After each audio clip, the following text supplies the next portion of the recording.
Toute vérité humaine n'est que parcellaire. Elle ne peut englober le tout. Entre le chaud et le froid, où commence le chaud et où finit le froid?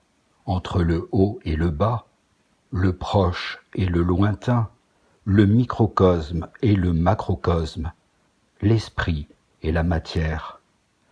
Toute pensée, et donc toute énergie, est alternative. Elle n'a pas la capacité d'être continue.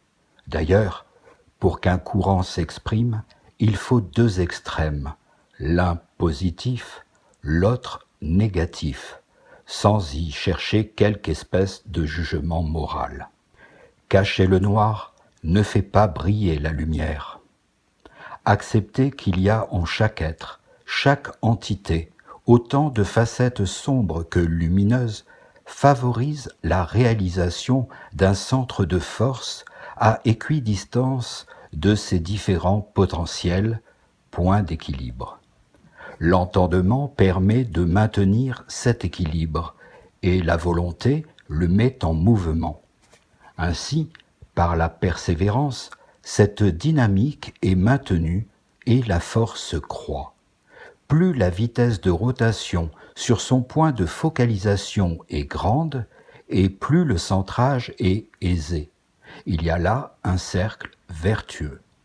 L'apparence de notre monde est alors la somme combinée de tous les jeux d'énergie parcellaire des êtres et des choses. Mais cette énergie résultante a une amplitude et une direction. Elle a conscience de sa propre existence.